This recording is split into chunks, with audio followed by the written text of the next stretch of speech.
السلام عليكم ورحمة الله وبركاته. أهلا بكم في قناتي من أحمد. إن شاء الله النهاردة هنعمل مكرونة بالبشاميل وهتعجبكم إن شاء الله.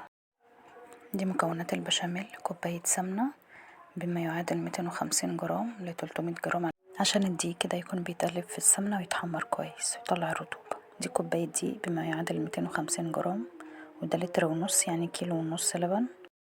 أنا هنا مكملة بالشوربة، دي كوباية شوربة. انا هنا خدي بالك مزوده الكميه عشان هعمل جزء بالصلصه وجزء بشاميل. دي كيس ونص مكرونه يعني بما يعادل 750 جرام. انتي هتستخدمي كيس واحد بس اللي هو نص كيلو.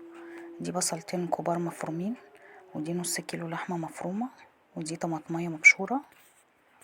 توابل اللحمه معلقه ونص ملح، وده المفروض نص معلقه صغيره جنزبيل، نص معلقه صغيره قرفه بودر، نص معلقه صغيره جوز الطيب، ودي معلقه صغيره بهارات لحمه، ودي معلقة صغيرة فلفل اسمر، ودي معلقة صغيرة بصل بودر، ودي معلقة صغيرة برضو بابريكا، وده الملح للمكرونة، دي معلقة ونص.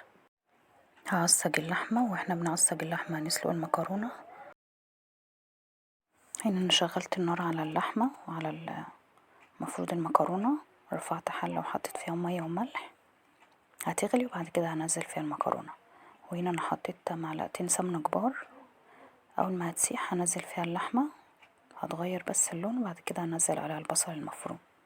وانتي خدي بالك اللحمة المفرومة يعني ممكن ربع كيلو هيكفي نص كيلو المكرونة، فانا هنا مش مكترة عشان ما بحبش اللحمة كتير في المكرونة، عشان هعمل جزء للمكرونة بصلصة وجزء المكرونة بالبشاميل، عشان عندي في حبة بيحبوا كده وحبة بيحبوا كده. هي الكمية اللي انتي حابة تعمليها دي ترجع لك انتي. اهم حاجة المكرونة البشاميل اللي بتحب البشاميل الكتير. انا هنا غطيت العين عشان خاطر الطرطشة بتاعت السمنة بتبوظ العين وكده، انا مش هستخدمها. زي ما انت شايفة كده اللحمة هتغير لونها، وابتدي انزل البصل. المية هنا خلاص بتغلي، هنزل المكرونة.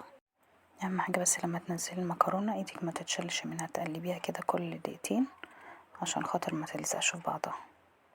ممكن لو حابة تحطي شوية زيت عشان برضو ما تمسكش، انا ما حطيتش بصراحة، انا عشان على طول ايدي بتبقى فيها.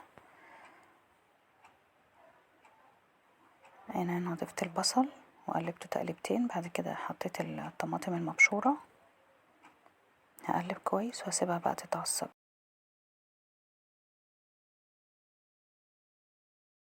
هنا المكرونة خلاص اتسلقت، انا صفيتها في مصفى وسبتها تبرد.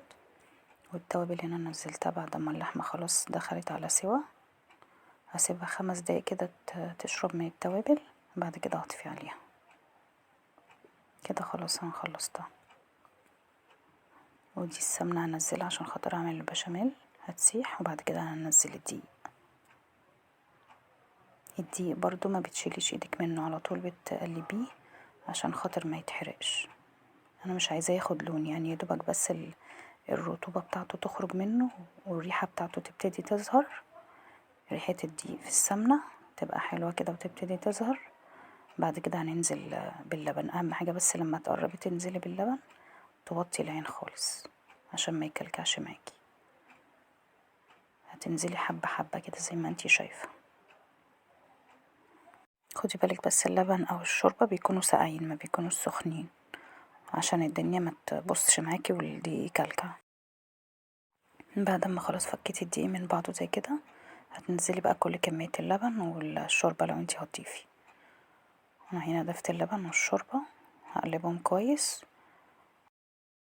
كل ده على نار هادية برضو، مش نار متوسطة، على نار هادية عشان يستوي براحته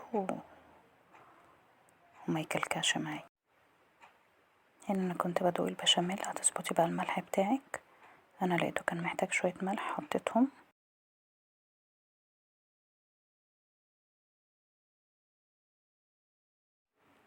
هنا خلاص البشاميل بدأ ان هو يتقل، هو بقى كريمي كده خلاص، هو ده المطلوب، ما يبقاش اتقل من كده.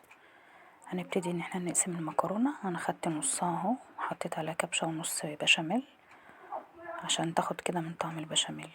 وهنا دهنت الصينية زيت بسيط، وحطيت كبشة كده في القاعدة من تحت، وهبتدي افرد المكرونة.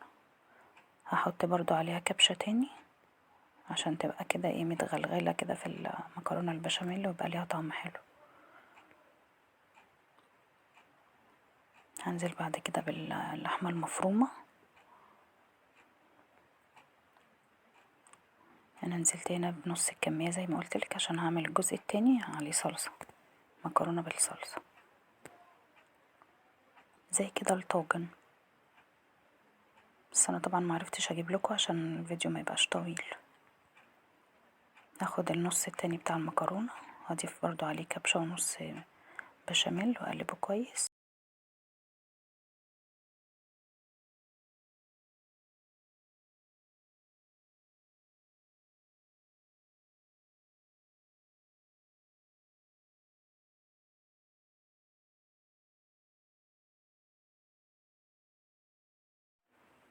اهم حاجة ان انتي توزعي كده البشاميل في المكرونة كلها عشان ما يبقاش المكرونة ناشفة كده مفيهاش بشاميل.